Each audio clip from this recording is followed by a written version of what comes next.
안녕하세요. 사연에 빠지다의 DJ 민영입니다. 오늘도 2개의 사연 꼭 끝까지 함께 해주시고요. 구독과 좋아요도 잊지 말아주세요. 그럼 오늘의 사연 시작해볼게요. 안녕하세요. 사연에 빠지다 구독자 여러분. 저는 서울에 살고 있는 30대의 아기 엄마입니다. 저는 피치 못할 사정으로 시댁에서 같이 살고 있는데요. 아기 때문은 아니고 남편 때문에 시댁에 살고 있습니다. 그런데 이번에 남편과 이혼을 하려고 소송을 하고 있는 중입니다. 어떻게 해서 제가 이혼을 결심하게 되었는지 여러분들 궁금하지 않으세요? 제가 남편과 헤어지겠다고 마음을 먹은 이유는 남편 때문만은 아니에요. 남편은 정말 저에게 잘해주던 사람이거든요. 하지만 제 남편은 다 괜찮았는데 제일 큰 문제가 있었는데요. 그건 시어머니에게는 꼼짝도 못하는 그야말로 효자 플러스 마마보이라는 겁니다. 그래서 제 결혼 스토리는 정말 우여곡절도 많았어요. 저를 아는 모든 사람들은 저에게 저런 남자에게 시집가면 고생길이 훤할 것 같다며 제 결혼을 반대했거든요. 하지만 저는 그 반대들이 전부 귀에 들어오지 않았습니다. 그건 남편에게 정말 단단히 콩깍지가 씌어 있었기 때문이었습니다. 제 남편은 정말 평범한 훈남인데요. 제 이상형이었어요.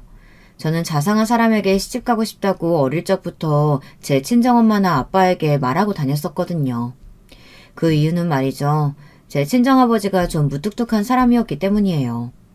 친정아버지는 고향이 경상도인 진짜 사나이셨습니다. 맨날 퇴근하고 집에 와서 하시는 말씀이 밥 먹자, 자자 이 2가지였다고 하십니다. 제 친정엄마는 그런 아버지에게 좀 학을 떼시기도 했거든요. 그래서 저에게는 자상한 서울 남자 만나라고 조언을 하시기도 했습니다. 야야, 네 아버지처럼 정 없는 남자가 없다. 그러니 너는 그 자상한 서울 남자 만나라. 알았나? 내 저 양반 입에서 한마디 이상 말 나온 걸 본 적이 없다. 니는 그런 남편 만나면 속이 팍 썩어본다. 알았다. 내도 아버지 말 없는 거 아주 잘한다. 나는 진짜 서울 가서 자상하고 귀여운 사람 만날 거다. 이렇게 서울에 올라와 만나게 된 것이 제 남편이었습니다. 저는 대구에서 태어나 대구에서 고등학교까지 나왔습니다. 그리고 대학을 서울로 갔는데요. 제 자랑을 하는 것 같지만 제가 공부를 좀 잘했거든요. 그래서 서울에 있는 대학으로 유학까지 가게 된 거였습니다. 제 가족에 대해 먼저 소개를 드릴게요. 저는 대구의 작은 역의 영무원이었던 아버지와 전업주부 어머니 사이에서 자라났습니다. 여동생 하나랑 늦둥이 남동생 하나가 있어요. 아버지는 어머니와 결혼하셨을 당시에 갓 영무원이 되셨다고 합니다. 그러다가 계속 승진을 하셔서 대구 근처 작은 역에 역장으로 퇴임을 하셨어요. 아버지는 공무원이셨지만 권력이나 승진 욕구 같은 건 전혀 없으신 분이었어요. 그저 무뚝뚝하게 자기 할 일만 열심히 하시다가 퇴임을 하셨습니다. 그렇게 저희 3남매는 대학에 들어갈 때까지 과외나 학원은 문 근처에도 가본 적이 없었네요. 다른 친구들은 엄마에게 학원 다니게 해달라고 조르면 무조건 학원을 보내주고 피아노나 미술도 척척 하는데 저는 공부밖에 할 수 있는 게 없었습니다. 게다가 아이가 셋이다 보니까 어머니는 저희들을 먹이고 입히는 데에만 해도 항상 생활비가 빠듯하셨다고 합니다. 시골 영무원 월급이 얼마나 되었겠어요. 그래서 어머니는 밤마다 뜨개질을 해서 동네 아줌마들에게 아이들 옷을 만들어 파시거나 미싱을 사서 저희들의 옷들을 직접 만들어서 입히기도 하셨습니다. 어릴 적에는 아무 생각 없이 입혀주는 대로 입잖아요. 그래서 몰랐는데 초등학교 들어가니 다른 애들이 저한테 왜 메이커도 없는 옷을 입었느냐고 물었어요. 야, 미연아, 너 이상한 옷 입었네. 와, 네 옷은 맨날 한 가지 색으로 되어 있노. 거기다 메이커도 없고 이상하다. 네 옷 어디서 주운 거 아이가? 아니다. 내 이 옷 우리 엄마가 만들어준 거다. 그러니까 우리 엄마가 얼마나 솜씨가 좋은데. 에이, 그게 아니겠지. 니네 엄마가 옷 사줄 돈 없으니까 만들어 입혔다 아이가. 초등학교 친구들은 이렇게 저를 놀리면서 무시했습니다. 저는 우리 집이 가난하다는 것을 그때 절실하게 알게 되었어요. 저는 속상해서 그 자리에서 엉엉 울었습니다. 그랬더니 선생님이 무슨 일이냐고 달려오신 거였습니다. 선생님은 울고 있는 저를 토닥거리며 인자하게 말씀하셨어요. 선생님은 어머니 솜씨가 좋기만 한데? 그러니 미연아, 울지 마. 그리고 엄마에게 고마워야 해. 어머니는 너희들을 어떻게든 잘 키우시려고 옷도 직접 만들어 입히시는 거니까. 꼭 비싼 게 좋은 것만은 아니야. 그걸 잘 생각하렴. 앞으로 네가 살아갈 때 잊지 말아야 할 덕목이니까. 저는 선생님의 그 말씀이 아직도 기억이 납니다. 그 후부터 저는 아이들이 뭐라고 놀리든 대꾸를 하지 않았어요. 애들도 제가 상대를 안 해주니 금방 저에게 흥미를 잃더라고요. 그리고 저는 그때부터 명품이나 브랜드 옷들에 대한 허영심은 아예 지워버렸습니다. 옷이라는 건 추위를 막아주고 튼튼하기만 하면 되는 거라고 생각했고요. 그 생각은 제가 살면서 쇼핑할 때나 물건을 사야 할 때 중요한 지표가 되었습니다. 그런데 제 시어머니는 정말 명품이라면 사족을 못 쓰시는 그런 분이십니다. 그것도 전부 다 남편을 졸라서 얻어내는 것이고요. 시아버지는 부동산 사업을 하시는 분인데요. 그래서 저의 시댁이 좀 잘 사는 편에 속합니다. 이렇게 돈을 많이 버시긴 해도 시아버지는 항상 절약을 강조하시는 분이세요. 하지만 시어머니는 그런 시아버지 몰래 명품 가방을 사고 명품 옷을 사 모으는 허영심이 가득한 분이었습니다. 시어머니의 그런 면이 저랑은 좀 안 맞는 부분들이거든요. 그리고 제 시어머니는 아들밖에 모르는 아들 바보였습니다. 그것도 남편만 사랑하고 남편의 형님에게는 별 관심이 없으셨습니다. 부모로서는 정말 최악의 부모죠. 자기가 한 배로 낳은 아들들인데 어쩌면 그렇게 아주버님에게 하는 것과 남편에게 하는 것이 너무 다른 것이었어요. 그러니 남편도 찍소리 못하고 시어머니의 말이라면 무조건 듣는 예스맨으로 자라난 것이 문제였습니다. 저는 첫째 딸이라서 그런지 부모님이 저한테 기대는 많이 하셨지만 적당히 거리를 두고 사랑을 해주셨거든요. 워낙 아버지도 무뚝뚝하시고 어머니 역시 저를 사랑하는 마음은 있었지만 그 마음을 매일 표현하거나 하시지는 못했어요. 남사스럽다고 하시면서 애들을 잘 안아주지도 않았고 말도 툭툭 하셨어요. 그래도 저는 제 친정 부모님이 저를 사랑하고 계시다는 것을 아주 잘 압니다. 하지만 시어머니는 남편에게 너무 정신적으로 의지를 많이 하고 계셨던 것 같습니다. 그러니 남편은 마음이 약해져 어머니에게서 독립을 하지 못하고 서로 의지하면서 아주 기형적인 관계를 유지하고 있었습니다. 그리고 문제는 그 상태가 저랑 남편이 결혼하고 나서도 지속되었다는 것입니다.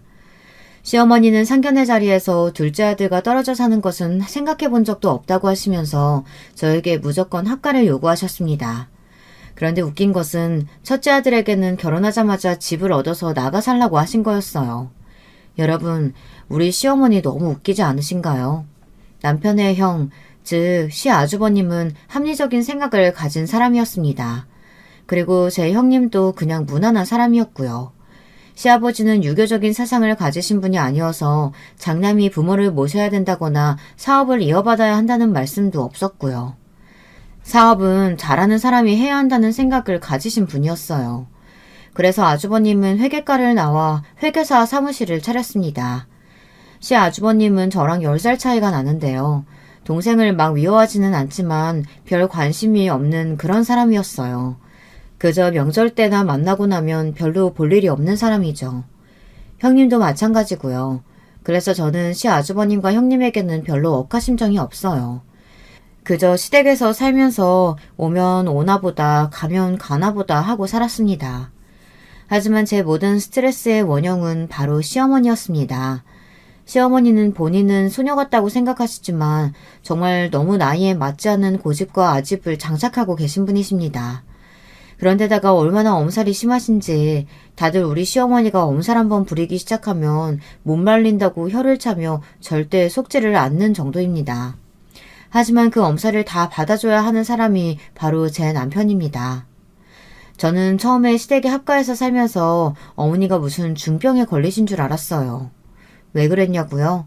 까딱하면 어디가 아프네, 숨을 쉴 수가 없네, 이런 소리를 늘어놓으시면서 환자인 척을 하십니다. 아침에 일어나는 것도 못 일어나서 제 남편이 항상 가서 안방에서 일으켜줘야 일어나시는 분이거든요. 시아버지는 아예 이런 시어머니와는 각방을 쓰시면서 주로 서재에서 주무시고 안방을 혼자 차지하고 사시는 시어머니는 매일 일어나자마자 둘째 아들을 부르는 게 일과였습니다. 아들, 얼른 와서 엄마 좀 일으켜줘, 응? 아이고, 밤새 잠을 못 잤네. 목이 너무 뻣뻣하다. 알았어. 엄마 잠깐만 기다려요. 금방 가서 내가 일으켜줄게요. 그리고 목 안마도 해드릴까? 이런 꼴을 보고 사는데 누가 미치지 않을 재간이 있겠어요. 시댁은 완전히 시어머니와 우리 남편의 신혼집이라고 해도 과언이 아닐 정도였습니다. 시아버지는 모자가 연출하는 이런 시트콤 같은 상황에는 이골이 나셨는지 꼴보기 싫다고 혀를 차시며 서재에서 거의 나오지 않으셨습니다. 그러면 남편은 시어머니가 차려주시는 아침밥을 먹고 출근을 하는 거였습니다. 그동안 저는 뭘 했냐고요? 방에서 아예 나오지를 않았어요. 그건 좀 편하더라고요. 애초에 시어머니는 저를 남편 뺏어간 나쁜 년이라고 생각하신 모양이었습니다. 그걸 막 겉으로 티내면서 저를 미워하거나 구박을 하시지는 않았어요. 하지만 우리 시어머니는 저와 남편이 결혼하던 날 억울해서 우셨습니다.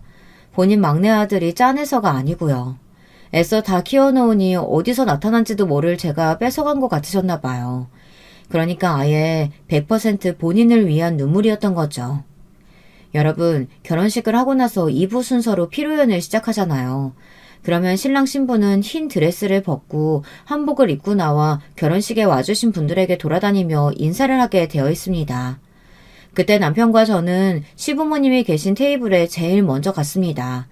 그런데 아직도 시어머니가 목 놓아 울고 계신 거였어요. 시아버지는 그 옆에서 그런 시어머니를 눈골 시린 얼굴로 바라보고 계셨고요. 아주버님은 또 시작이라는 듯이 혀를 쯧쯧 하더라고요. 아니 엄마 아직도 우시는 거예요? 나 어디 안 간다니까. 엄마가 하도 같이 살자고 해서 같이 사는데도 왜 울어요? 아니 나는 너희들이 이렇게 다 커서 결혼한다고 하니까 우리 막내가 7살 때 결혼 안 하고 엄마랑 살 거라고 그렇게 나랑 손가락 걸고 약속했던 게 생각나서. 그랬던 우리 민수가 어떻게 결혼을 다 하니? 이건 배신이야. 아이고 우리 민수 아까워서 어쩌니? 아니 누가 보면 아들 결혼식이 아니라 장례식 온 줄 알겠어. 제발 그만 좀 하게. 좋은 날 왜 울고 그러나?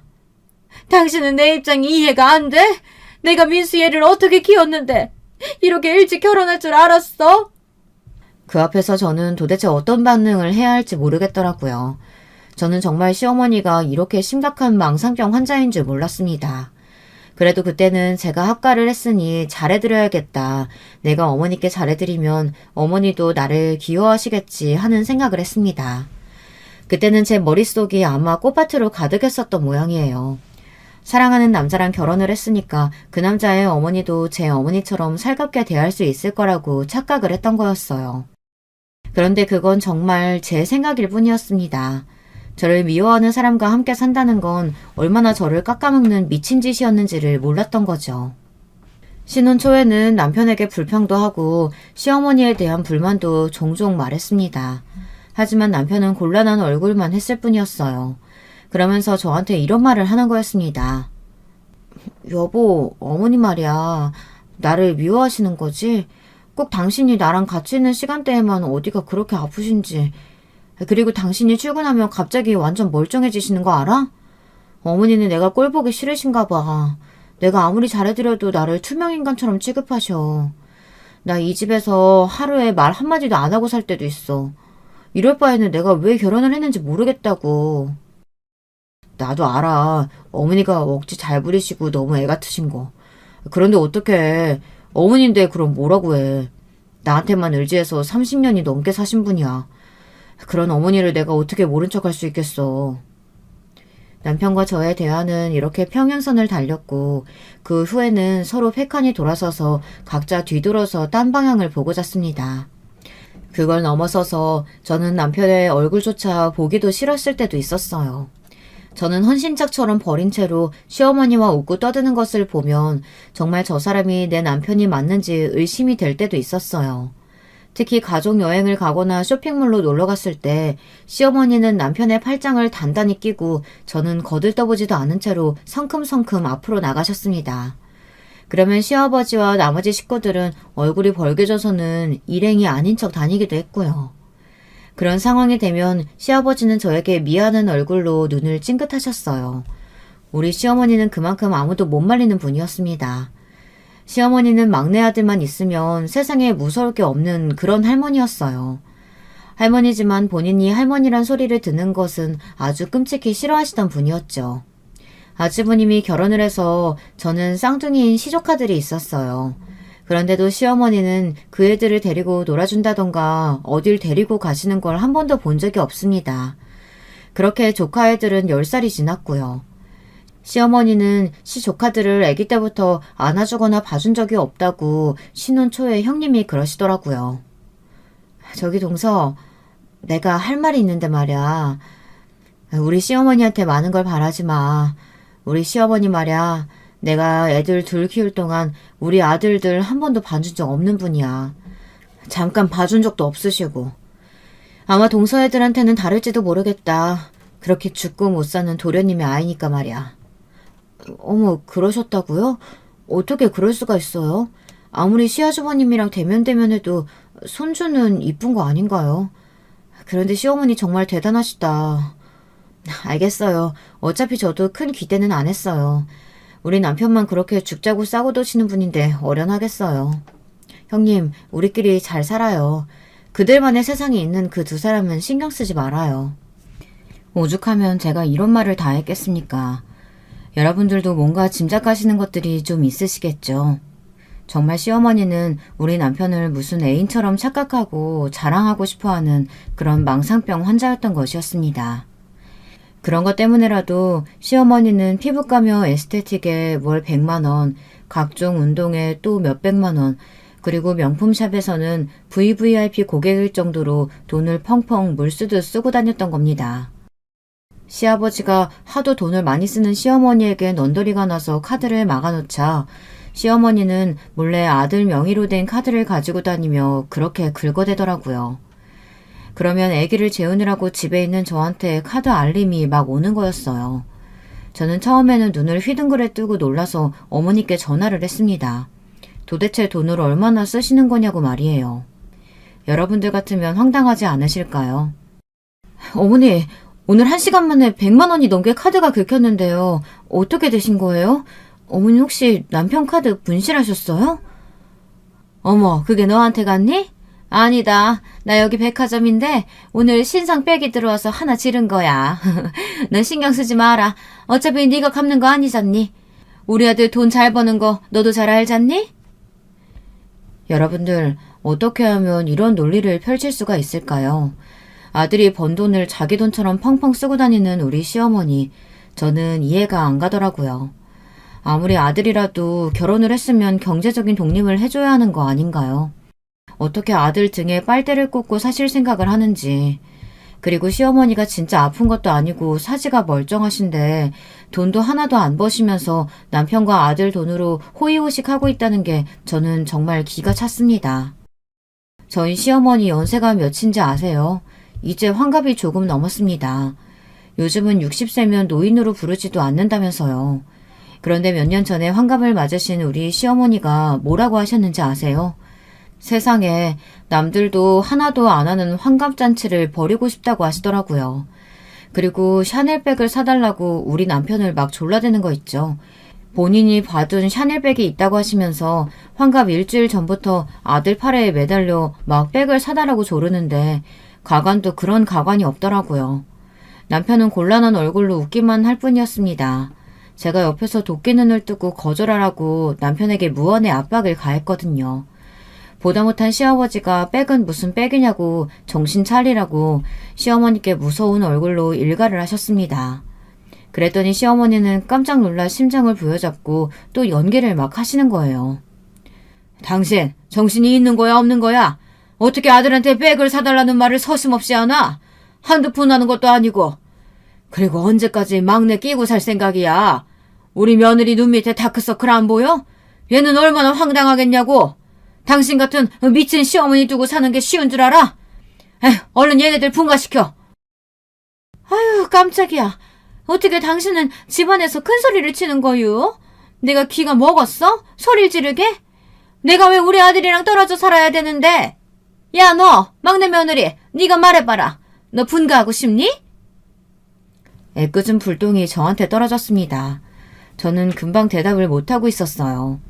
당연히 그런 마음은 굴뚝 같았지만 제가 분가하고 싶다고 답하면 우리 시어머니 성질상 막도 울면서 아들을 찾아 돌아다닐 게 뻔했고 저는 시어머니의 그 꼬락서니를 보기 싫었거든요. 그러니 제 남편이 또 나서서 중재를 해야만 했습니다. 어머니, 저 어머니랑 같이 살아도 돼요. 불편한 거 없지, 당신도? 불편한 거, 없지.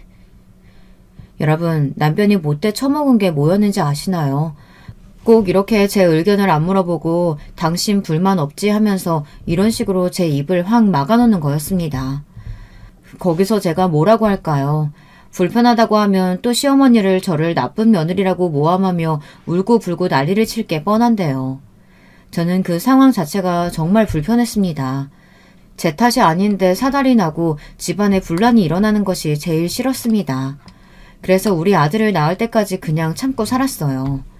저는 남편을 밤에 같이 잘 때만 봤어도 아무렇지도 않았거든요.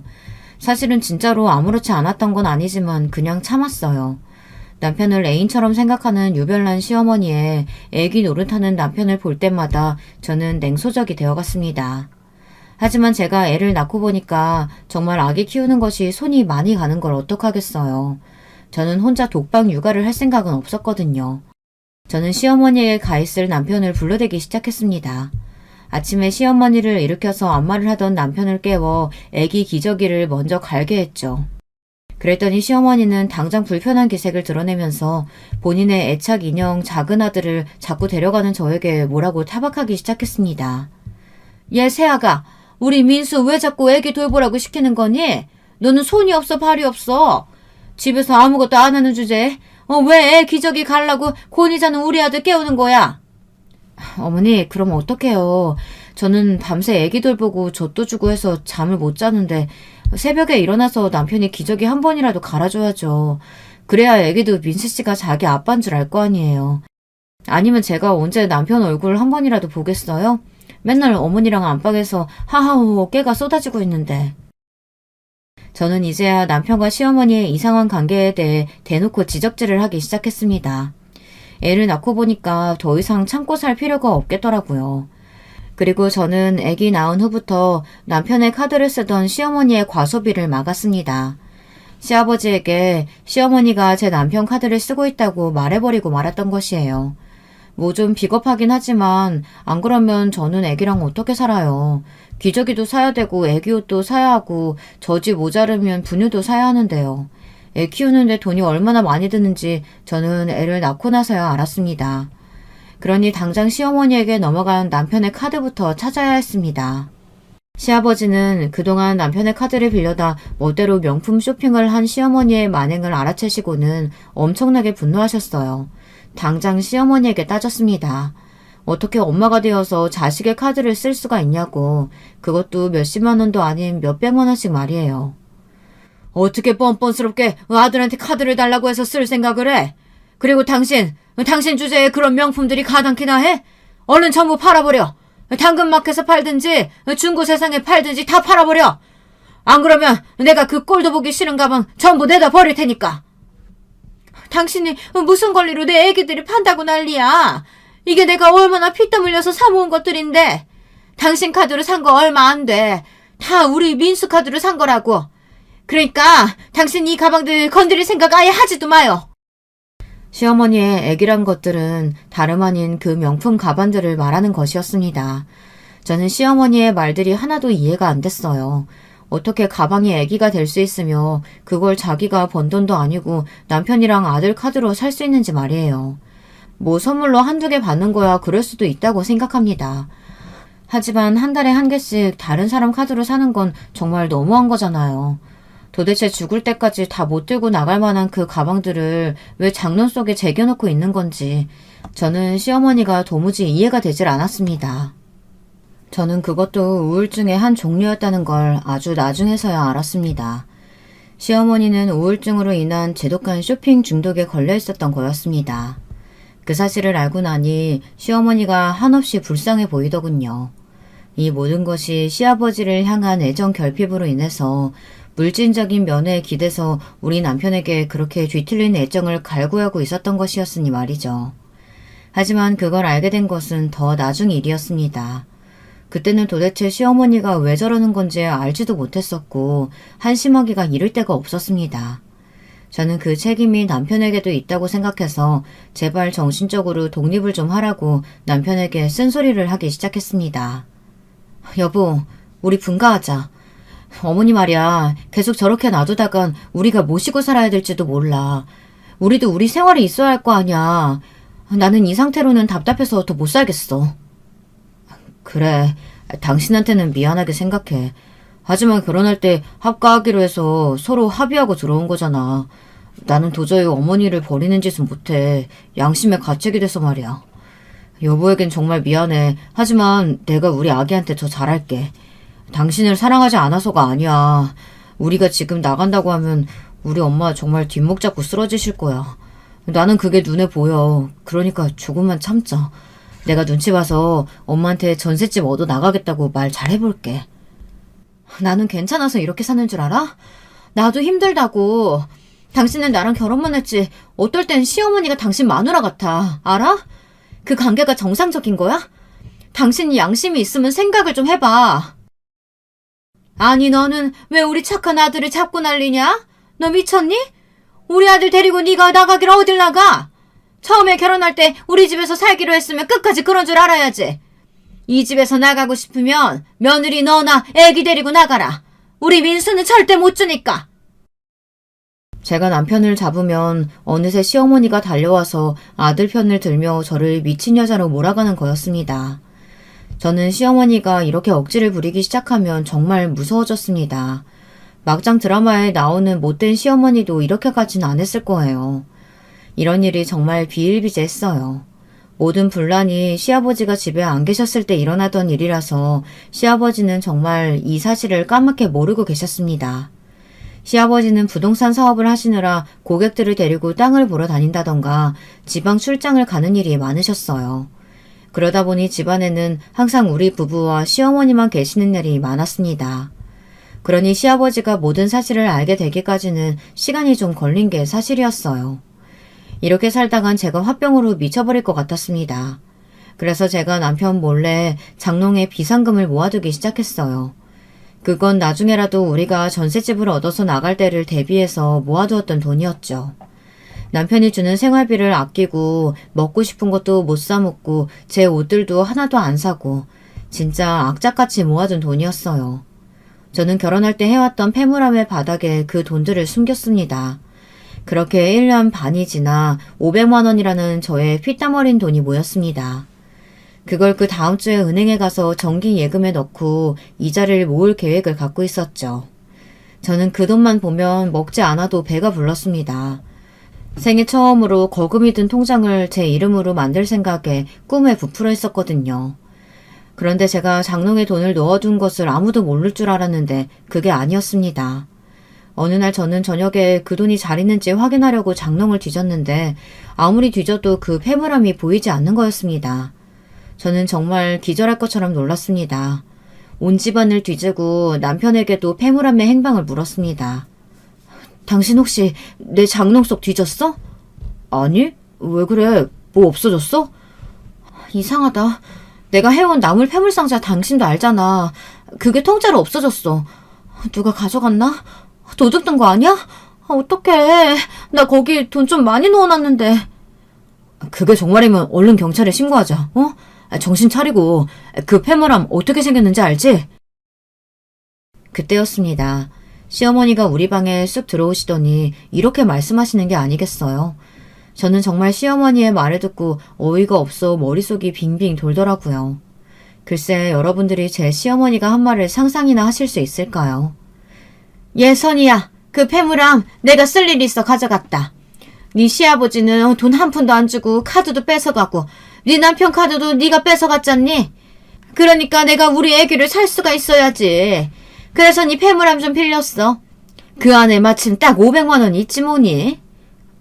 어머님, 그건 어떻게 하셨어요? 그 안에 500만 원 들어있던 거 어머니가 어떻게 아셨냐고요? 혹시 어머니 그 돈 가져가서 그놈의 망을 빽 사신 거예요?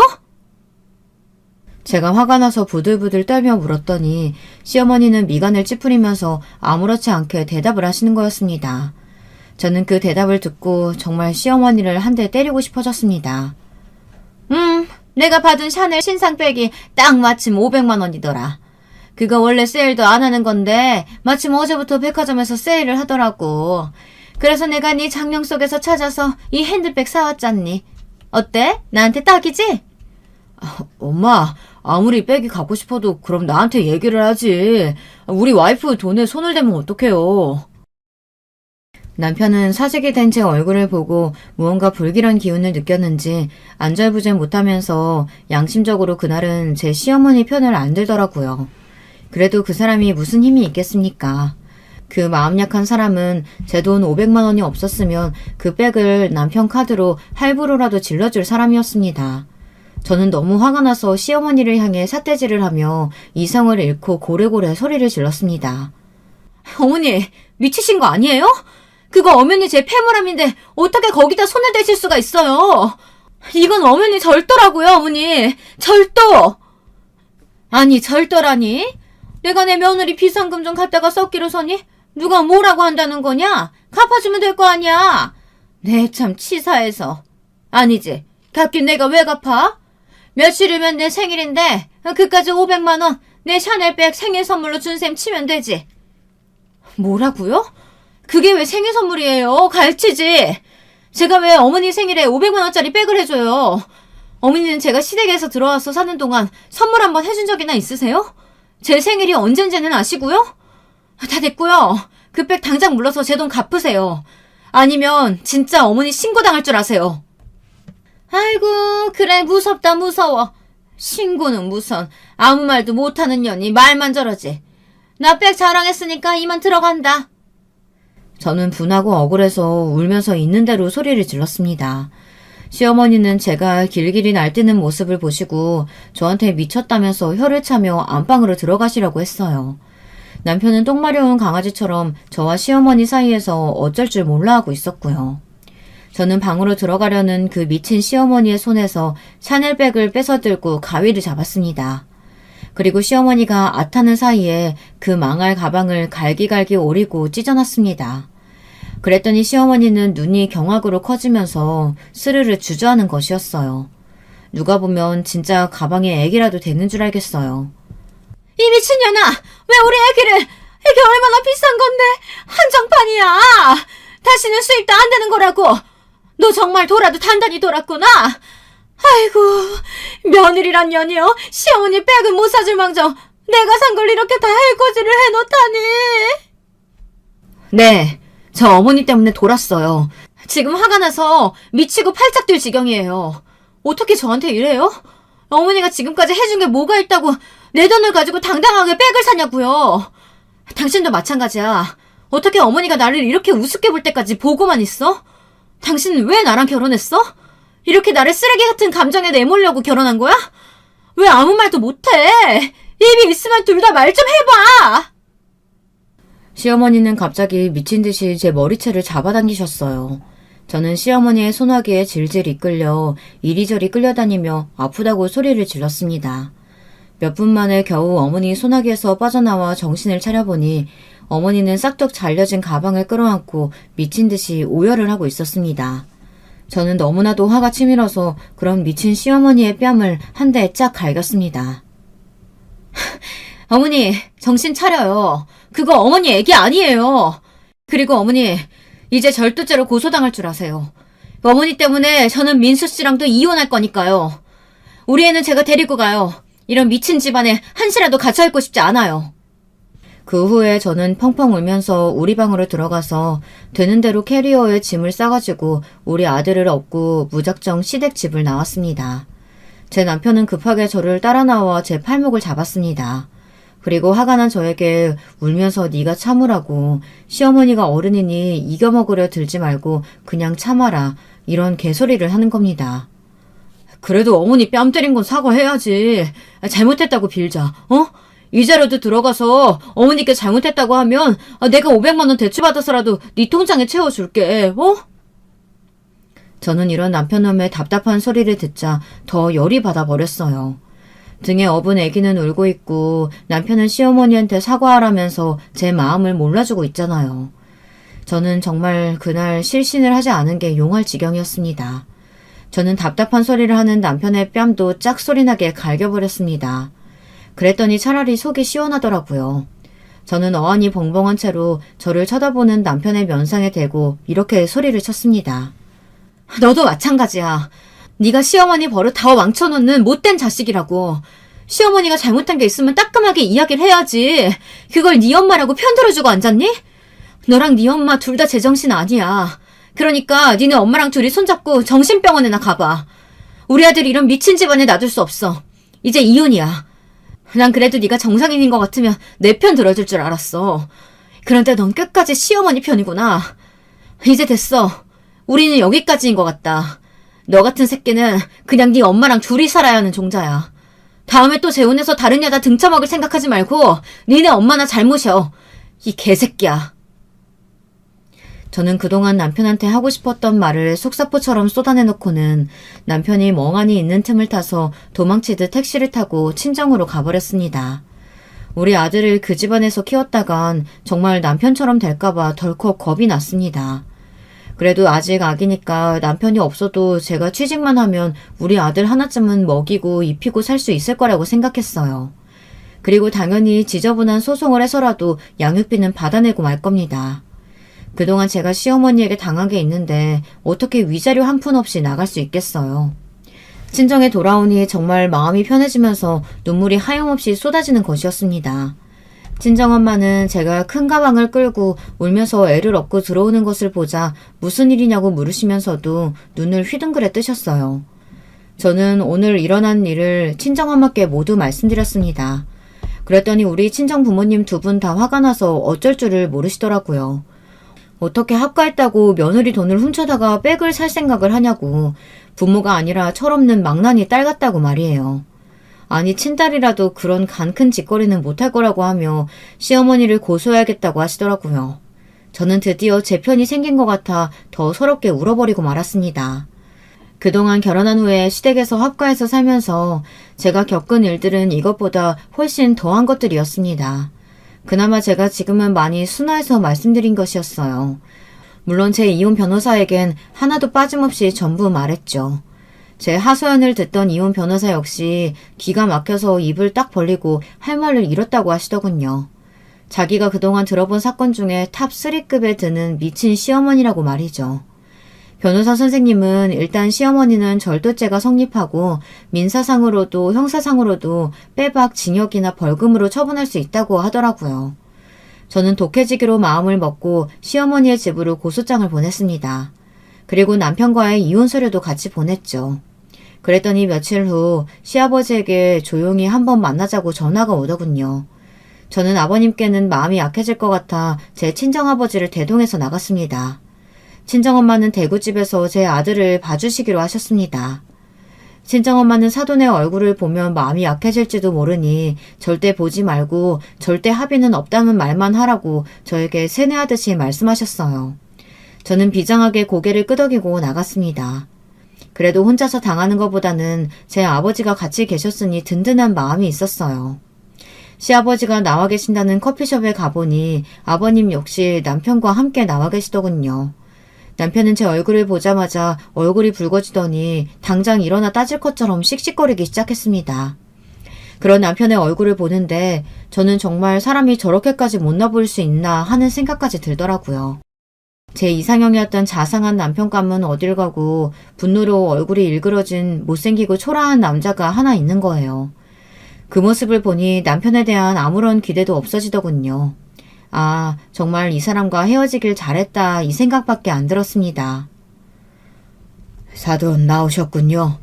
정말 죄송합니다. 우리 아들놈한테 자세한 이야기 다 들었습니다.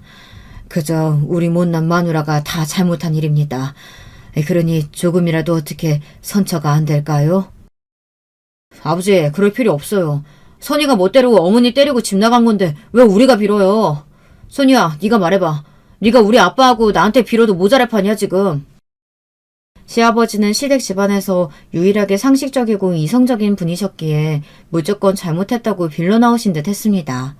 그랬더니 남편이 옆에서 시아버지께 사과하지 말라고 자기는 저한테 배신당한 거라면서 마구 화를 내더라고요. 그리고 제 탓인 양, 제가 미친 여자인 양 모든 상황을 그렇게 몰아가려 했습니다.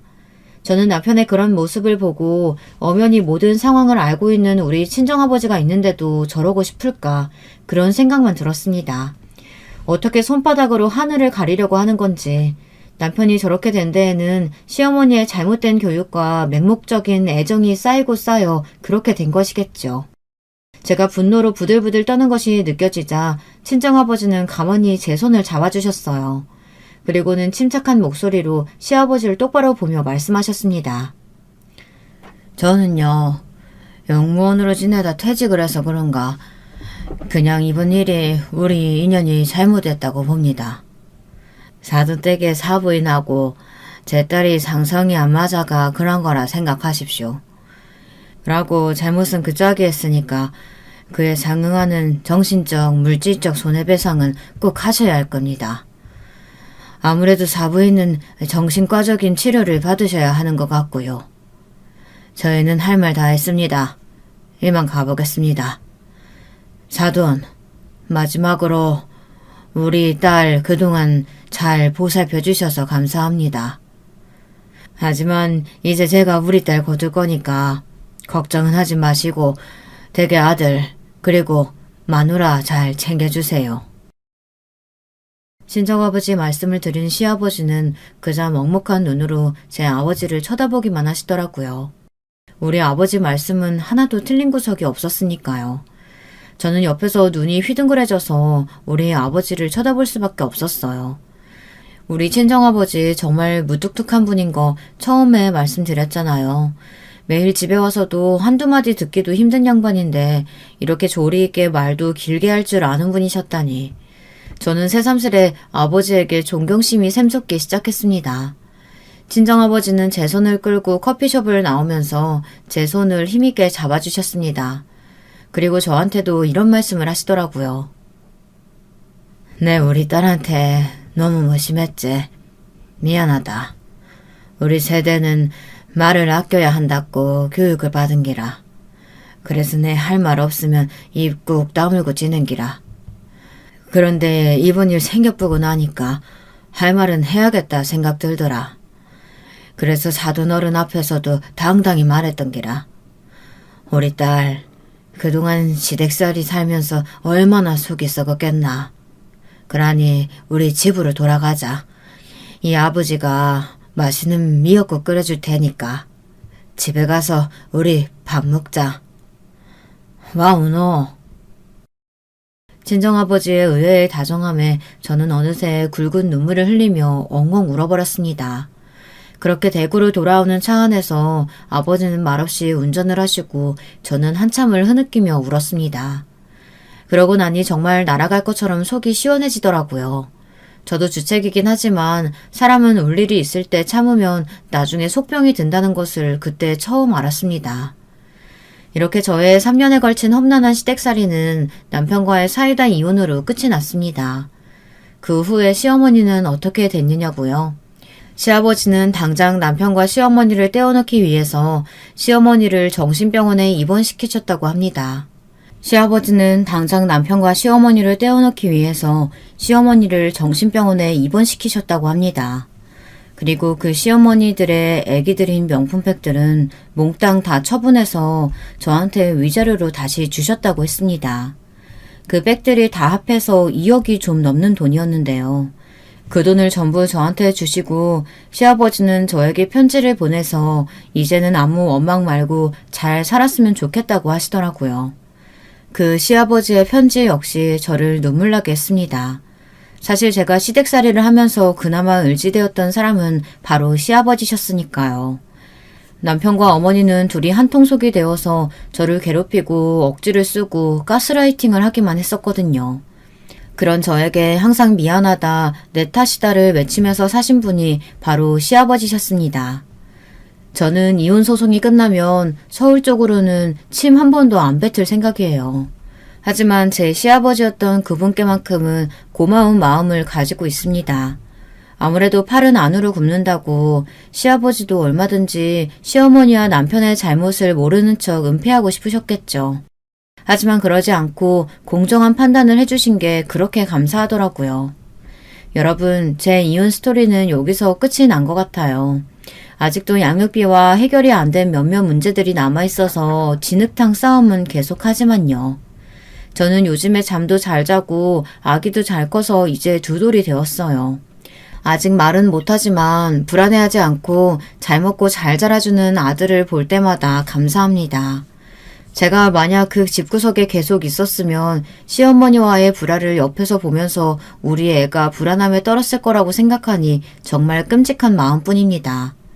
그러기 전에 남편과 잘 헤어졌다고 생각합니다. 오늘 제 이야기가 여러분들에게 어떤 사연으로 다가왔을지 궁금하네요. 시원한 사이다 스토리였으면 좋겠습니다. 저는 정말 그랬거든요. 뜻하지 않게 아버지의 자상한 면을 본 것도 너무 좋았습니다. 아버지는 저의 보물 같은 분이 되었어요. 제가 친정에 온 후부터 아기도 잘 돌봐주시고 우리 어머니랑도 화해도 하셨거든요. 어머니가 3남매 키우시면서 고생을 많이 하셨다는 걸 손자보면서 알게 되었다고 아버지는 어머니에게 그동안 미안했다고 하셨습니다. 저희 친정아버지가 경상도 남자가 되다 보니 젊었을 적에는 그렇게 육아를 많이 도와주시지를 못했대요. 하지만 요즘은 허리가 아프신 어머니 대신 밥도 잘하시고 주민센터에서 개최하는 요리 아카데미에 다니시면서 국가 반찬 만들기도 이제 거의 달인이 되셨어요.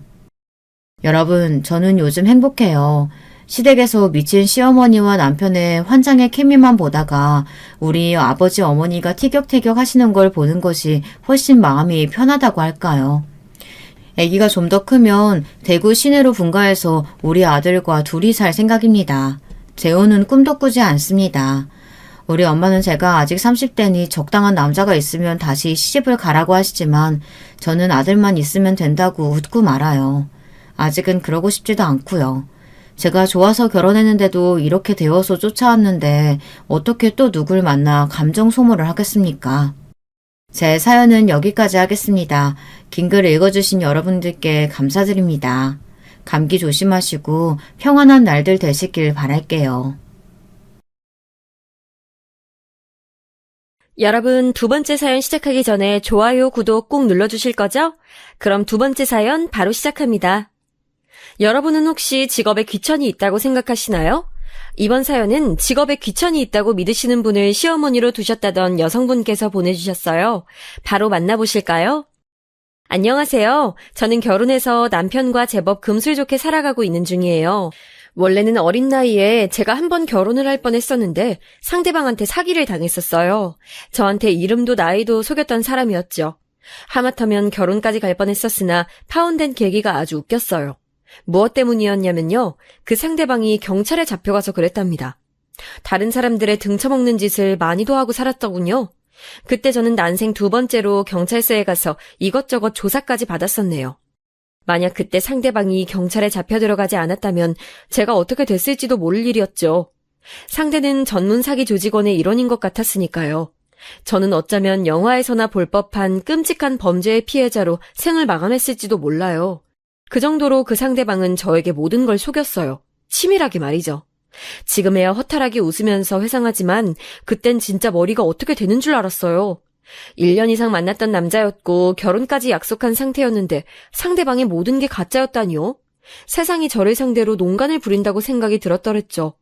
솔직히 그때의 심정은 콱 죽어버릴까 싶었던 것 같아요. 사회생활 경력도 사람을 만나보고 겪었던 경험도 적었던 저였기에 저 스스로가 너무 나약하고 바보처럼 느껴졌어요. 세상이 무섭더라고요. 사람 만나는 것이 꺼려졌어요. 하지만 삶을 그렇다고 포기하기엔 제 나이 24이라는 젊음이 아까웠네요. 저를 감쪽같이 속였던 그 정신나간 사기꾼한테 대었던 후유증으로 남자를 다시 만나긴 쉽지 않았어요.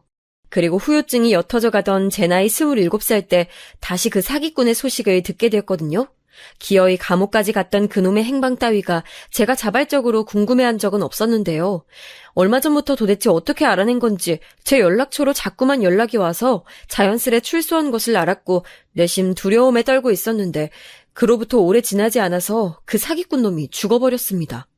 그놈의 수첩에 제 연락처가 남아있어서 경찰이 저한테 연락을 했고 그래서 알게 됐어요.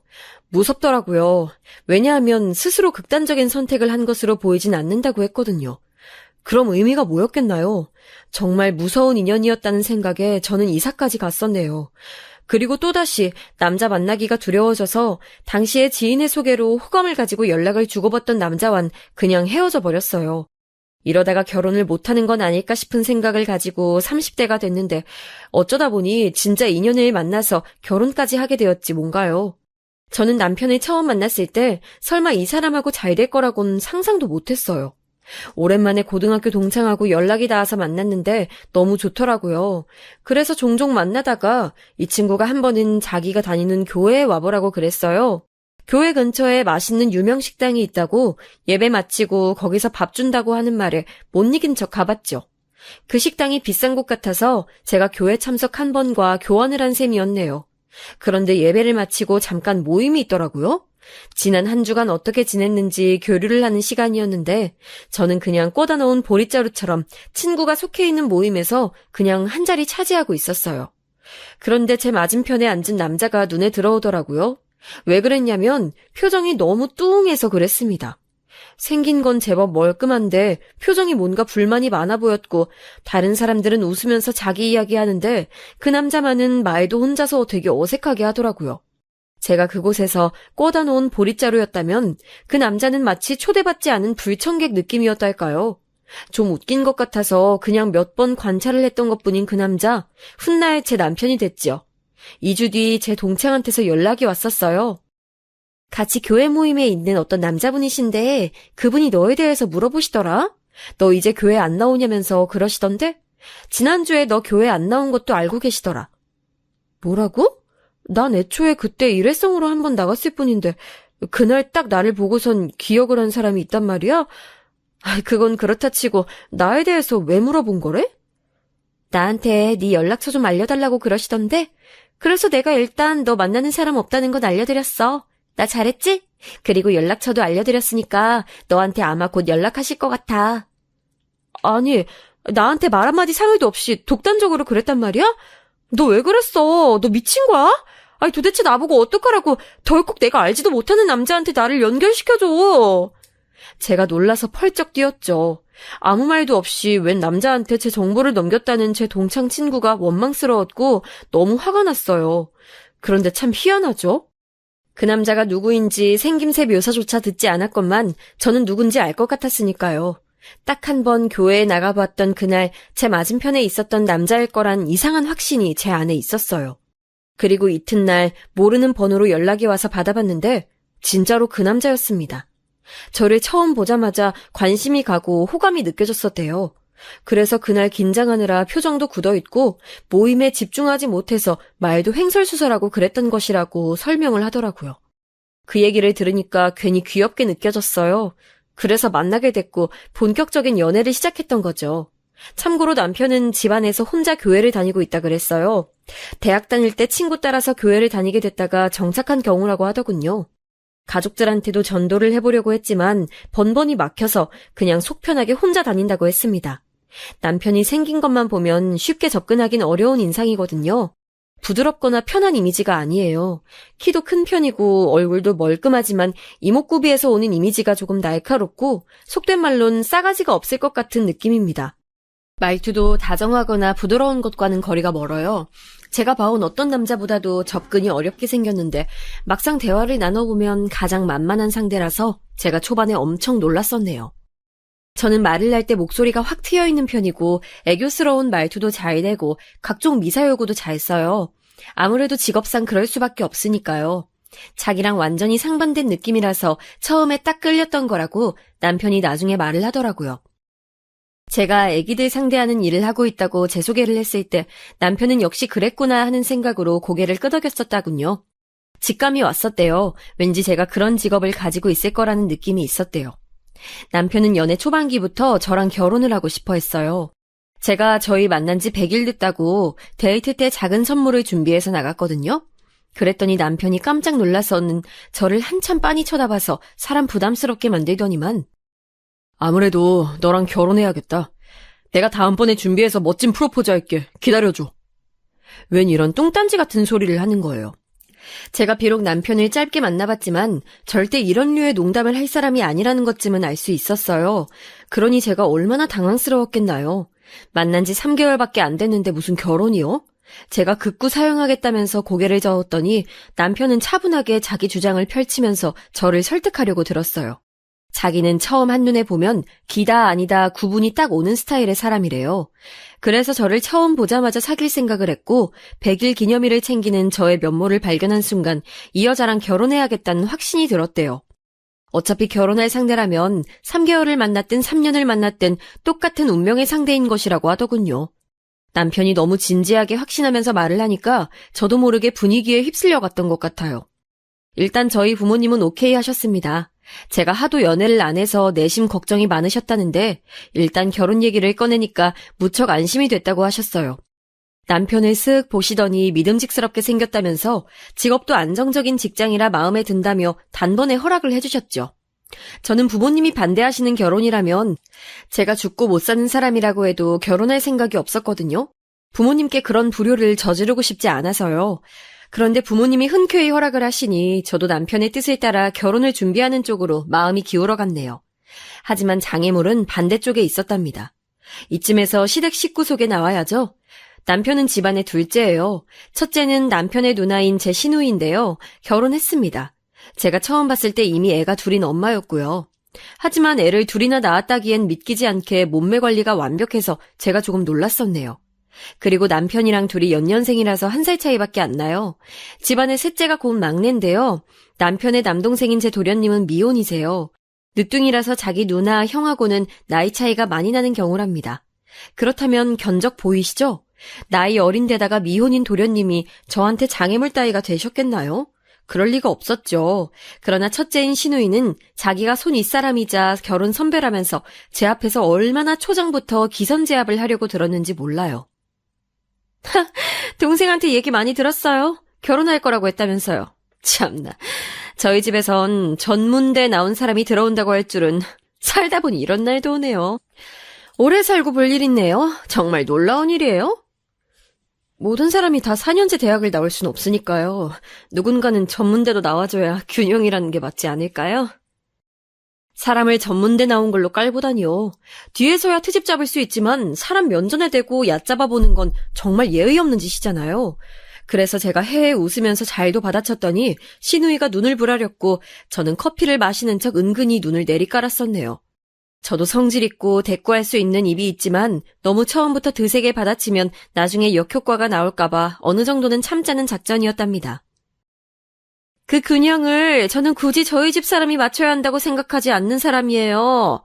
제 동생이 저랑 치고받고 싸우면서 큰지라 솔직히 엄청 애틋한 남매 사이는 아니거든요. 재미 하나 없고 저희 집 막내처럼 애교가 있는 녀석도 아니라서요. 그래도 제 동생이라 당연히 누나로서 아끼고 위하는 마음이 커요. 그렇기 때문에 이 결혼이 무척 아쉬운 거고요.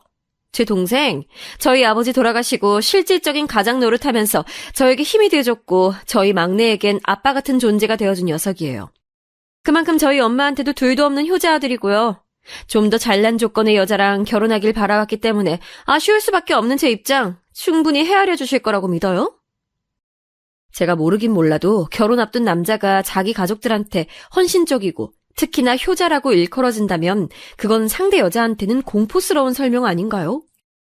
그렇다고 가족을 등한시하는 폐륜화가 났다는 건 결코 아니었지만요.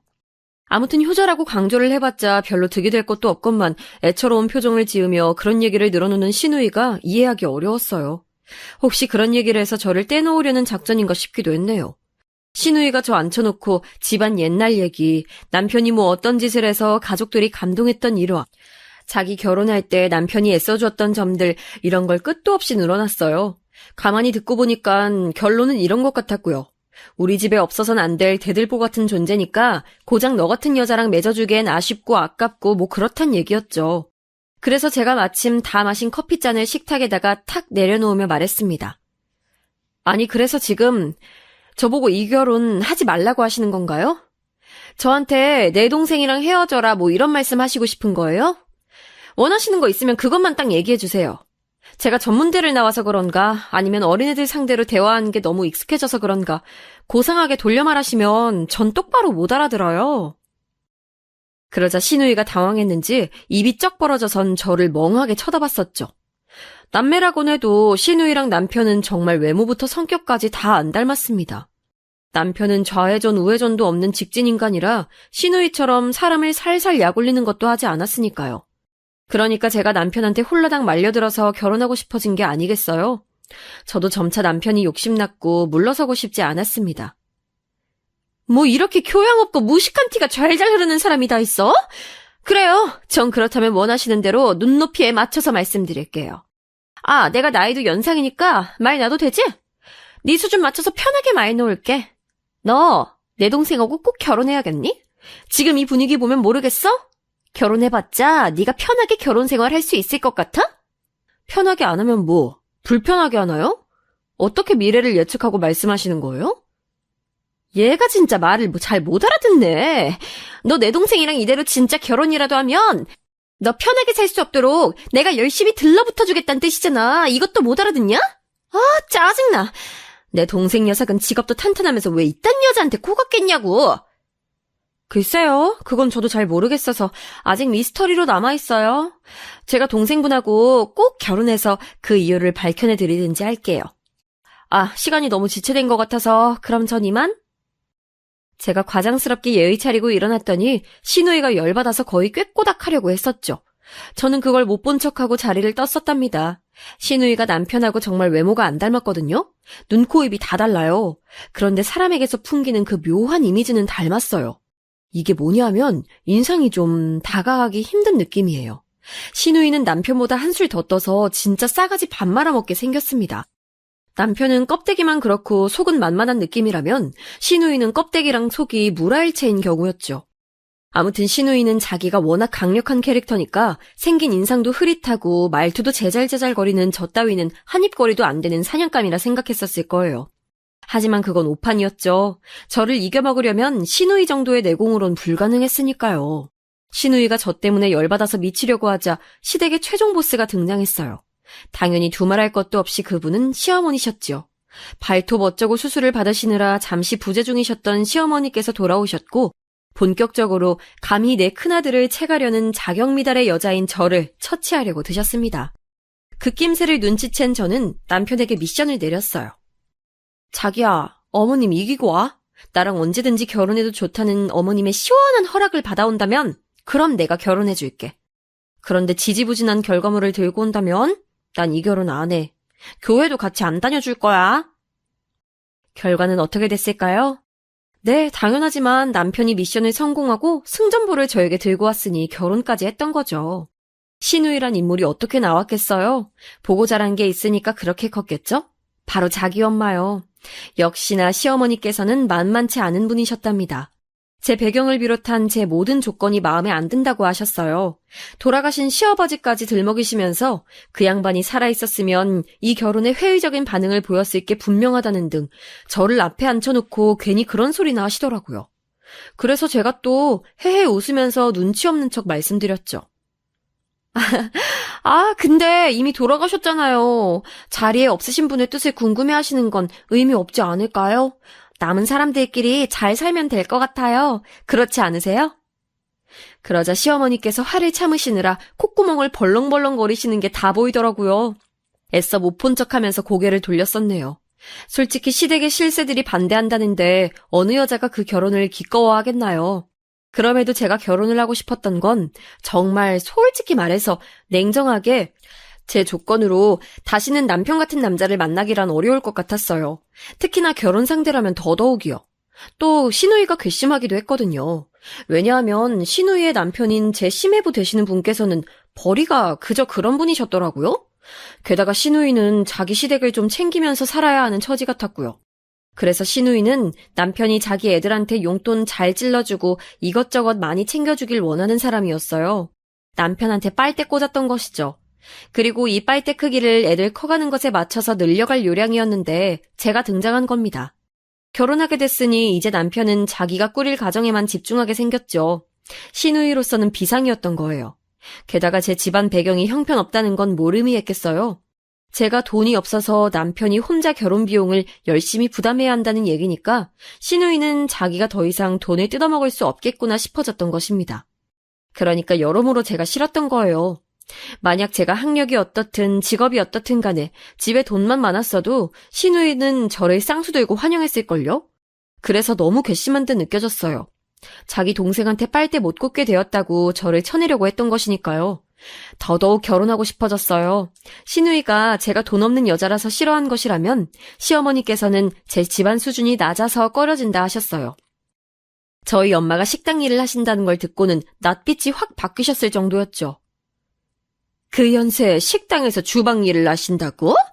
듣기만 해도 구질구질해서 머리가 다 아파오네. 나한테 그런 세상은 완전히 다른 세상 이야기인데 식당 일을 10년 넘게 하셨다니 아유 이걸 나 어떻게 받아들여야 하나. 갑자기 두통이 일어나신다면서 시어머니께서 머리를 붙잡으셨을 때 제가 또 해맑게 조언을 드렸었죠. 고민되시면 그냥 좋게 받아들여주시면 감사할 것 같아요. 그럼 마음 편하시잖아요. 그랬더니 시어머니께서는 버럭하시면서 저를 혼내셨죠. 없이 사는 집안 주제에 그걸 부끄러이 여기지는 못할 망정 뭐가 그렇게 당당하냐면서 저한테 엄청 잔소리하셨어요.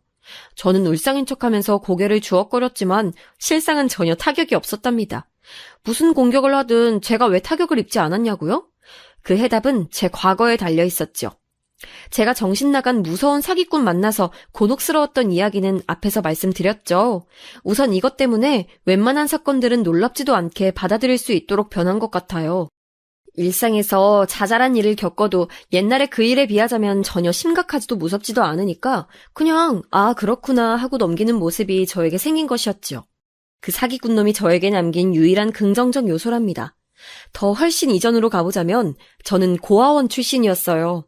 지금은 다 보육원으로 부르지만 당시엔 제가 있었던 곳이 고아원인 곳으로 기억을 합니다.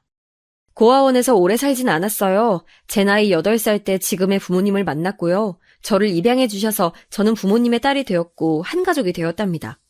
저에겐 오빠와 언니가 있어요. 철이 다 들고 나서부터는 셋이 잘 지냈는데요. 그 이전엔 소리 없는 전쟁이었죠. 저만 일방적으로 당하는 전쟁이요. 오빠와 언니는 편을 먹고 저를 괴롭혔어요. 사소하게 약 올리고 못 살게 구는 것은 그냥 예사였고요. 저는 오빠의 샌드백이라서 걸핏하면 얻어 터졌고 언니가 마음대로 가지고 노는 장난감이었기에 가위로 아무렇게나 머리칼을 잘린 적도 있었어요. 그리고선 두 사람은 저에게 만약 부모님한테 이른다면 너를 다시 갖다 버리라고 말씀을 드릴 거다라고 매번 저를 협박했습니다. 저는 가정이라는 울타리 밖으로 버림받고 싶지 않아서 꾹 참으면서 힘든 시간들을 버텨냈어요. 사실 한 집에 사는데 부모님이라고 그 사실을 모르셨을까요? 어느 정도는 아셨어요. 하지만 당신들의 친자식들을 위해서 묵인하셨던 것이죠. 그렇게 해야 아이들끼리 진심으로 잘 섞여 들어갈 거라고 믿으셨대요. 당신들이 개입하면 새 아이들의 관계가 영영 어그러질까봐 그게 걱정되셔서 가만히 두셨대요. 나중에 들은 걸로는 아무튼 그랬다고 하시더라고요. 제가 당한 괴롭힘의 진짜 수위를 아셨다면 부모님이 당장 끼어드셨겠죠. 하지만 그 정도일 거라고는 상상도 못하셨기에 방관을 하셨던 거예요. 저를 완전히 굴복시키고자 했던 오빠와 언니에겐 미안하게도 저에게는 타고난 독종 기질이라는 게 있었던 것 같아요. 두 사람이 저를 밟으면 밟을수록 저는 수그러들기보다는 꿋꿋해졌죠. 시간이 좀 지나면서 그래도 점차 융합되기 시작했어요. 저희 집은 원래 잘 살았습니다. 가난했다면 이미 애가 둘이나 있는데 또 하나를 입양하지도 않았겠죠? 그렇기에 오빠와 언니가 고아 주제에 우리 집으로 와서 따뜻한 밥 먹고 좋은 옷 입는다며 짜증을 냈었던 건데요. 정말 가슴 아프게도 저희 집의 경제적인 평탄함은 오래가지 못했어요. 제가 중학교 1학년 때 가세가 확 기울어져 버렸죠. 오빠는 고등학생이었고 언니는 중학교 3학년인 때였네요. 이때 처음으로 입양된 이후로 느껴본 적 없는 강한 두려움이 들었어요. 이 정도로 집이 어려워져서 작은 집으로 이사까지 가는 상황이라면 부모님이 진짜로 저를 버리시는 건 아닐까 하는 짐작이 들었기 때문이었죠. 갖고 싶은 거 절대 말하지 않았습니다. 모든 욕구를 다 참았고요. 민폐 안 끼치는 걸 보여드리려고 정말 많이 애썼던 것 같아요. 집에선 그래서 밥도 많이 안 먹었어요. 학교 급식에서 미친 듯이 많이 먹었고 집에선 먹는 것도 자제했습니다. 공부를 열심히 해야겠다는 판단이 선 것까진 좋았는데 머리가 안 따라주더라고요. 성적만큼 욕심이 안 나와서 속으로 많이 방황했어요. 그런데 생각지도 못하게 이런 어려운 시기를 거치면서 부모님과 가까워졌어요. 힘든 시간을 버티면서 애틋함이 솟아났었나 봐요. 부모님이 저를 버리시지 않을 거라는 확신이 그때가 되어서야 비로소 생겼답니다. 진심으로 저를 딸로 생각하고 계신다는 것을 알자 마음이 편해졌어요. 언니랑도 함께 사춘기를 나면서 같이 고민을 나눈 사이가 되었고요. 저 고등학교 때 오빠가 아르바이트 월급 받았다면서 저한테 용돈 주더니 이걸로 문제집 사고 매점에서 과자 사 먹으라고 했을 때 그제서야 오빠도 진짜 가족처럼 여겨지게 됐고요. 오빠한텐 말 안 했었지만 저 오빠가 그때 줬던 돈을 한참 못 썼어요. 처음으로 오빠한테 받아봤던 돈이라 쓰기가 아까웠거든요.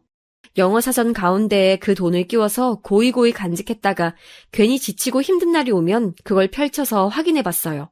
그러면 입가에 미소가 지어졌죠. 어렸을 때는 오빠랑 언니가 저를 언젠가는 정말 처리해버리는 게 아닐까 하는 망상을 많이 했었고 나중에 자라면 오빠랑 언니한테 멋지게 복수하겠다는 미래를 꿈꿨었는데 셋이 정말로 남매가 되어 잘 지내게 될 줄은 몰랐었죠. 사람 관계란 어떻게 흘러갈지 모르는 것이더라고요. 물론 제가 6년 넘게 지독히도 시달리면서도 크게 내색 한 번 안 하고 독하게 그 집에서 버텼던 게 가장 유효했지만요. 게다가 제 직업이 뭔지 혹시 유추 가능하신가요? 유치원 교사랍니다. 제가 아이들을 너무 사랑해서 그 직업을 가지게 된 건 아니었고요. 진짜 어쩌다가 보니까 그렇게 길이 열려서 흘러들어가고 말았어요. 제 친구들 중에도 유치원 교사가 몇 명 있는데요. 원래 총 6명이 유치원 교사 모임이라서 같이 교류하는 사이였죠. 지역이 가까워서 정기적으로 만나서 저녁 먹었고요. 초반엔 참 좋았는데요. 몇 년 사이에 4명이 증발했어요. 못해 먹겠다고 하면서 사라져버렸죠.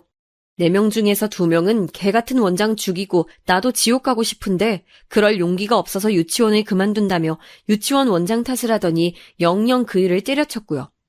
또 나머지 2명은 내가 애들을 보려고 일을 하는 것인지 애엄마들을 상대하려고 일을 하는 것인지 모르겠다며 일에 굉장한 회의감을 가지더니 고민 끝에 역시나 영영 그 일을 때려치웠어요. 저 말고 나머지 1명은 일찍 결혼했는데 그 신랑이란 사람이 빚이 좀 있어요. 여차저차해서 아무튼 돈 때문에 일을 한시도 쉴 수 없는 모양이었죠. 더럽고 치사해도 돈 때문에 붙어있는다고 그랬으니까요. 그렇다면 6명 중 마지막 남은 저요. 저도 개 같은 원장 만났고 저럴 거면 애를 유치원에 당최 왜 보내는 건가 싶은 또라이 애엄마들도 많이 겪었어요. 저라도 예외는 아니었다는 거죠. 그런데 유치원 일을 하면서 제 신조가 어쩌란 말이냐 이거거든요. 원장이 지랄을 해도 어쩌라는 건가 생각하다 보면 잊게 됐고요. 애엄마가 별 말도 안 되는 걸로 트집 잡으면서 난동을 부려도 나보고 어쩌란 걸까 생각하다 보면 그냥 또 지나가더라고요. 저는 농담 아니고 진짜 동네 마트에서 애엄마한테 머리채 잡혀서 뜯겨본 적도 있었어요. 자기 애를 제대로 못 돌봤다나 그렇다면서 저를 진작에 벼르고 있었는데 마침 얼굴 보게 됐으니 그냥 못 넘어간다면서 저를 공격했습니다. 그런데 웃긴 건 그 애는 이미 몇 달 전에 유치원을 옮겼었거든요. 그러니까 완전히 또라이였던 거죠. 아무튼 이런 식으로 어렸을 때부터 시작해서 직업까지 쉴 틈 없이 단련된 저였는데 설마 시어머니와 시누이가 그까지 공격을 한다고 해서 제가 엉엉 울며 꼬리를 말거나 후퇴를 한다면 그건 말이 안 되는 거였어요. 시어머니께서는 끝까지 저를 탐탁지 않아 하셨지만 결국 저는 남편과 결혼했죠. 남편이 결혼하면서 저한테 그랬어요. 자기한텐 좋은 엄마지만 저한테도 좋은 시어머니일 거라는 확신은 솔직히 없다고요. 그런데 어쨌든 자기는 제 편이니까 그것만 알고 살아줬으면 좋겠다는 말을 해줬답니다. 전 어차피 시집살이 공격에 끄떡 안 하는 강철 방패 인간이니까 제 걱정 안 해도 된다고 남편을 안심시켰죠. 그렇게 결혼 생활 시작해서 남편이랑 나름 재밌게 살았어요. 장점이자 단점이라면 남편이 생각보다도 더 자기 직장에서 인정받는 사람이었더라고요. 연봉 인상도 계속 기대해 볼 만했고 무엇보다 급여에 보너스 찍히는 게 아주 쏠쏠했어요. 이렇게 되면 무조건 장점 같아 보이겠지만 그만큼 남편이 많이 바빴어요. 결혼 당시보다 몇 달이 지나자 훨씬 바빠져서 남편은 거의 직장에 매달려 있었네요. 남편은 저한테 이게 다 우리 부부의 미래를 위한 발판 마련이나 다름없으니까 유치원 교사 일도 오래 하지 말고 슬슬 그만둘 준비하라고 그랬어요. 조금만 더 하다가 다 끝내고 집안일 열심히 하면서 쇼핑 실컷 다니고 아이 가질 준비하고 그렇게 지내라고 했습니다. 태어나서 저한테 그렇게 여유로운 일상을 주문하는 사람은 처음 봤어요. 역시 남편하고 결혼하길 잘했다 싶더라고요. 저는 유치원 교사 일에 특별히 대단한 사명감도 없었고 그래서 남편의 뜻에 따르겠다고 했죠. 대신 금방 그만둘 생각까진 없었으므로 어느 정도 다니는 데까진 계속 유치원에 다니겠다고 했고요. 그런데 이게 화근이었을까요? 일이 그렇게 되려니까는 그랬던 것인지 제가 하필 학부모한테 부당한 해코지를 당하고 있을 때 시어머니께선 그걸 목격하셨어요. 유치원하고 멀지 않은 곳에 스타벅스가 새로 오픈해서 거길 가봤거든요. 그런데 거기서 어떤 아이 어머님을 딱 마주친 거예요. 저한테 자꾸 사적으로 연락하시면서 우리 애한테 이것 좀 해주세요. 우리 애 오늘 이거 했나요? 안 했나요? 이런 거 보내시는 분이라 특히 밤늦게나 새벽에도 보내셔서 제가 진짜 마음에 안 들어하고 있었거든요.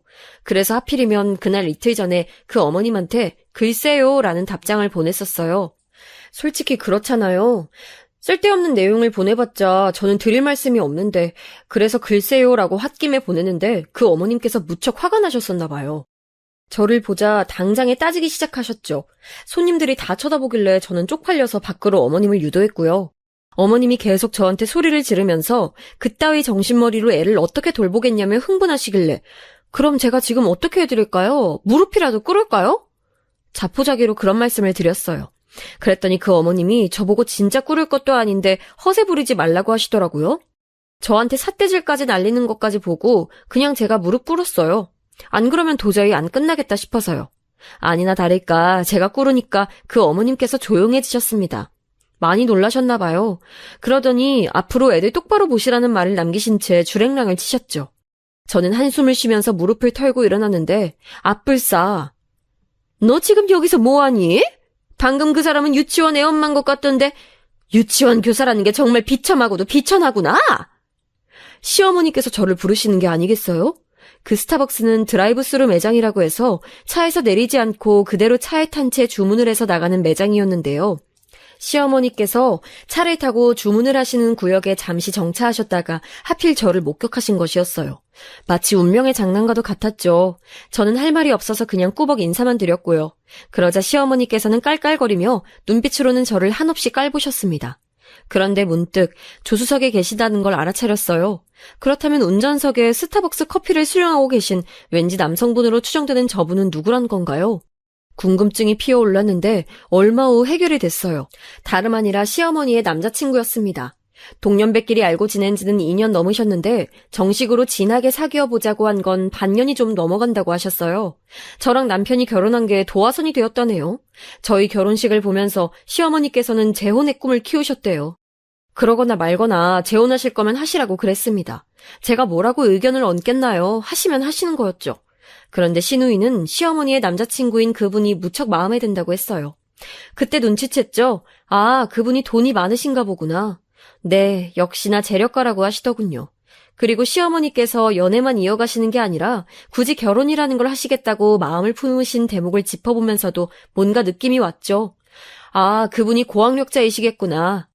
네, 역시나 엘리트 집안이었고 그분의 아들 되시는 분은 명문대 교수라고 하셨어요. 시누이는 아주 신이 나가지고 시어머니와 작당을 하면서 재혼 성사에 열을 올렸죠. 도련님은 별로 관심 자체가 없어 보이셨고요. 남편은 한창 일이 또 바빠가지고 있을 때라서 신경 쓸 겨를이 없었네요. 저는 상황이 진행되어 가는 걸 보니까 시어머니께서 허락만 하신다면 저는 슬슬 끼고 싶었는데 거절당했어요. 저는 끼지 말라고 하시더라고요. 너는 유치원이나 나가서 애들 뒷바라지나 하고 애들 엄마 앞에서 무릎 꿇고 절이나 하려무나. 괜히 네 시애미가 잘나디 잘난 집안과 결합한다니까 콩고물 얻어먹을 거 있을까 싶어서 내 환심 사려고 기웃거리지 말고. 알았니? 난 네가 능력도 쥐뿔도 없는 주제에 내 아들 등골 빼먹으면서 사는 것만으로도 아주 치가 떨리고 이가 갈리는 사람이니까. 시어머니께서 일가를 터뜨리시자 옆에서 시누이가 기세 좋게 콧방귀를 끼면서 저를 노려봤어요. 참 어쩜 그렇게 포용력이 없으셨을지. 그때 저의 자존심이 상한 게 솔직한 심정이었으나 그래도 티는 안 내서 다행이었네요. 시어머니께서는 그로부터 몇 달 후 진짜 그분과 재혼을 하시게 됐어요. 재혼인데다가 양쪽 다 나이가 있으신 분들이었으니 소박하게 다들 모여 밥을 먹고 교류나 하자는 취지로 재혼식이 열렸고요. 그런데 재혼식이 주말이 아니라 금요일 저녁 7시였어요. 시간 맞춰서 어떻게든 남편을 올 거라고 했었는데 왜 불길한 예감은 틀리지 않는 법인지 5시가 되니까 남편한테서 연락이 오더라고요. 정시퇴근이 불가능하게 돼서 도저히 그 시간 못 맞출 것 같다고요. 워낙 바쁘니까 별 수 없는 일이라 생각했고 그냥 알았다고 답했네요. 시어머니께도 말씀을 당연히 드렸죠. 남편은 많이 늦을 것 같다고요. 그런데 제가 또 괜히 말을 했었나 봐요. 시어머니께서 제 말을 듣더니 표정이 싹 바뀌시는 게 아니겠어요? 고운 올림머리에 비싼 한복까지 차려입으셨으면 마음을 너그러이 써주셨음 좋으련만 식장에 있는 건물에 도착했을 때 시어머니께서 저한테 이런 주문을 하셨습니다. 예, 넌 들어오지 말고 밖에 어디든 나가 있으렴. 내가 교수 집안하고 재혼을 하는데 쪽팔리게 시리 급 떨어지는 유치원 교사를 들이밀면 재혼 시작부터 말아먹을 수 있잖니. 저보고 안에 들어오지 말고 아예 밖에 있으라고 하셨어요. 근데 그때가 아무리 가을이긴 했어도 일교차가 확 클 때였거든요. 하필 그날이 엄청 춥기도 했고요. 그런데 저보고 밖에 있으라니 진짜 어이가 없더라고요. 그때 시누이가 옆에서 거들었습니다. 그래 맞아. 우리 집안을 위한다면 설신성인의 자세로 식장에 들어오지 않고 밖에 있어주는 게 어떨까? 밖에 있다가 혹시나 유치원 애엄마 마주치거든 꼭 무릎 꿇어드리고 알았지? 그러면서 시어머니랑 마주보면서 피식 웃더라고요. 다 큰 어른들이 왜 사람한테 그런 모멸감을 안기면서 자기들끼리 키득키득거리는지 정말 황당해서 대꾸할 의지조차 잃어버렸어요. 재혼식 더럽고 치사해서 안 볼 작정이었습니다. 시간이 다 되어가자 모두들 하나둘씩 식장 안으로 들어가기 시작했고요. 문 앞 근처에서 서성거리며 잡담하는 하객들도 있었는데 제 귀에 문득 어느 동네 이야기가 들려오는 거예요. 제가 솔깃해서 순간 저도 모르게 혹시 그 동네가 고향이신가요? 저랑 고향이 같으시네요. 이렇게 외치고 말았어요. 그러자 담소를 놔두고 계셨던 두 분이 저를 대화에 끼워주셨어요. 전 그때 말씀드렸어요.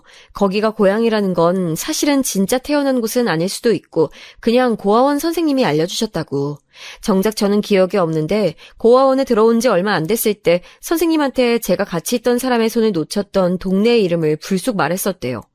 근데 저는 그곳에서 발견된 게 아니라 다른 지역에서 발견된 실종 아동이었거든요. 그래서 선생님은 대수롭지 않게 들으셨다가 제가 입양 가게 됐을 때 말씀해 주셨어요. 제가 그런 말을 했던 적이 있었다고요. 어쩌면 단서가 될 수도 있는 것이었지만 저는 입양 간 집에서 사느라 정신없어서 다 잊어버리고 살았었죠. 그런 얘기들을 저도 모르게 그냥 술술 했었던 것 같아요. 근데 제가 말을 하던 동안 두 분이 고개를 갸웃갸웃하면서 들으시는 거예요. 그리곤 신기하다고 하셨어요. 저는 뭐가 신기하단 건 줄 모르니까 그냥 그러려니 했고요. 시간이 돼서 다들 안으로 들어갔는데 저만 뻘쭘하게 밖을 서성이고 있었습니다. 빨리 남편이나 오길 바라면서요. 남편한테 시어머니와 시누이의 만행을 고발할 생각을 하면서 추위와 씨름하고 있을 때였어요. 갑자기 누가 다급하게 달리는 발소리가 들리는 거예요. 방향을 보니까 식장 안에서 나온 것 같은데 멀끔하게 차려입으신 분은 제가 알기론 시어머니와 재혼하시는 분의 자제분이셨어요. 대학 교수라는 분이요. 그런데 그 교수분이 저랑 눈이 마주치자 놀란 표정으로 아예 제 쪽으로 오시더라고요. 더 놀라운 건 교수분의 뒤로 몇 명 사람이 더 보였다는 거예요. 상대 측 하객들이었는데 이게 뭔 일인가 싶어서 저는 의아했거든요. 그런데 교수분이 저한테 다가오더니 저기 갑작스레 죄송하지만 제가 뒷목 좀 확인할 수 있겠습니까? 떨리는 목소리로 이런 황당한 요구를 하셨어요. 제가 냉큼 뒤돌아서 목을 보여드릴 리가 만무했죠. 머뭇거리는 저를 보시더니 교수분께서는 간절하게 말씀하셨어요. 혹시 점이 있는지 보고 싶어서 그런다고요. 그래서 제가 말씀드렸죠. 제가 뒷목에 점 3개가 나란히 있긴 한데요. 설마 이게 궁금하신 건 아니겠죠? 이럴 수가! 잃어버렸던 정수기를 내가 여기서 찾았구나! 교수분이 외치시는 것에 제가 화들짝 놀라고 말았어요. 갑자기 버럭 외치시더니 다리에 힘이 풀리셨는지 주저앉기까지 하셨어요. 뒤따라오셨던 분들도 전부 놀란 눈으로 저를 보셨고요. 진짜로 점이 3개 있냐는 질문들이 날아들길래 저는 영문은 모르지만 왠지 제가 고아인 것과 관련이 있을지도 모른다는 직감으로 제 뒷목을 보여드렸어요. 왕점 3개가 같이 있어서 제 콤플렉스인데 빼기 귀찮아서 그냥 살았거든요. 근데 이게 그렇게 사람들을 울릴 줄은 몰랐네요. 교수분께서는 우시면서도 저에게 실종 당시 이야기, 고아원 이야기, 입양 이야기 등을 다 물어보셨어요. 저는 얼떨결에 답변을 드렸죠. 이윽고 시어머니와 재혼하시는 분도 모습을 드러내셨어요. 현장을 보시곤 감을 잡으신 모양이었죠. 정숙이? 그럼 이분이 우리 아들이 옛날에 잃어버리고 평생 죄책감에 한이 맺혀 살아온 그 정숙이란 말인가? 그분이 놀라서 그렇게 말씀하시는데 그 뒤로 보이는 시어머니의 표정엔 경악만이 담겨있는 게 보이더군요. 상황이 진정된 후에 저는 이야기를 들어볼 수 있었어요. 제 친부모님은 무척 가난했다고 하시더군요. 돈을 벌러 타지로 가시려고 저를 동네에서 가장 잘 살았던 집에 맡기셨대요. 저희 집 사정을 딱하게 여긴 그 부잣집에서 한동안 아이를 봐주겠다는 선행을 베푼 것이었죠. 저는 그 집에서 계절이 3번 바뀔 동안 잘 지냈다고 해요. 그러다가 늦여름에 온 가족이 함께 다른 지역으로 피서를 떠났고 그 부잣집의 아들은 저에게 예쁜 풍경들을 보여주고 싶어서 제 손을 잡고 단둘이 멀리까지 가봤다고 해요. 그랬다가 저를 놓쳤습니다. 저는 아마 다른 어른들의 손에 이끌려서 그 장소를 떠났었을 거예요. 미아인 줄 알고 저를 도우려는 손길이었겠으나 그것으로 인해 부잣집 사람들은 저를 잃어버렸던 것이죠. 사방팔방으로 저를 찾았대요. 하지만 소식은 없었고 가을이 끝날 무렵 제 친부모님이 저를 찾으러 부잣집에 방문하셨다가 제 실종 소식을 접하셨죠. 저를 찾으러 다니시다가 이듬해 친아버지께선 교통사고로 돌아가셨고요. 친어머니께선 4년 후에 병을 얻어서 갑자기 세상을 뜨셨대요. 마지막까지 저를 보고 싶어 하셨대요. 저를 맡아주었던 그 부잣집이 바로 시어머니의 재혼상대 집안이었고 그 집안의 명문대 교수님이 바로 옛날에 제 손을 놓치고 저를 잃어버리신 뒤 죄책감으로 내내 힘들어하셨던 분이셨습니다. 식장 앞에서 저와 대화를 나눴던 두 분은 그 집안의 친척분들이셨는데 당연히 옛 실종 사건을 알고 계셨기 때문에 제 얘기를 듣는 동안 왜 조건이 맞아떨어지는 것 같지라는 생각을 품으셨대요. 그래서 식장 안에서 교수분께 슬쩍 제 이야기를 전했던 것이죠. 결과는 제가 그토록 그 집안 사람들이 찾아 헤맸던 정수기가 맞는 것으로 드러났고요. 제가 살아온 이름은 완전히 다른 이름이었기에 어색했지만 저를 부르짖으며 이제라도 속죄하게 돼서 다행이라며 우시는 분들을 보니까 마음 한구석이 울컥하더라고요. 늦게 도착한 남편은 이게 다 무슨 상황이냐며 어리둥절했어요. 하지만 시어머니만큼 어리둥절했을까요? 저는 본능적으로 제가 우위를 점하고 있음을 알았답니다. 어머님, 제 생각엔 어머님의 잘난 유치원 교사 며느리가요, 입 한 번 뻥끗하는 걸로 어머님의 재혼을 없던 일로 되돌릴 수 있는 능력을 지닌 것 같아요. 이걸 어떡하죠? 시어머니께서는 아연실색하셨죠. 우선 제 존재의 등장으로 인해 시어머니의 정식 재혼은 잠시 미뤄지는 걸로 가닥이 잡혔어요. 법적으로 부부가 되는 건 멀고도 멀었단 얘기였죠. 저는 이미 그 집안의 수양딸로 등극을 해버렸고요. 저한테 정식으로 재산 떼어주겠다고 하시네요. 제 과거가 밝혀지자 저희 부모님, 오빠, 언니 모두 난리였고요. 시어머니와 시누이는 제 앞에서 입을 꾹 다물고 지내세요. 괜히 쓸데없는 말실수라도 해서 제 심기를 거스르니 차라리 입을 다무는 편을 택하셨나 봐요. 기억에서 가물가물한 저의 옛 과거가 현재의 저를 뒤흔들 줄은 저도 몰랐고 아직 실감이 안 나기도 하지만 앞으로 제가 이 상황을 현명하게 잘 끌어나가야겠죠.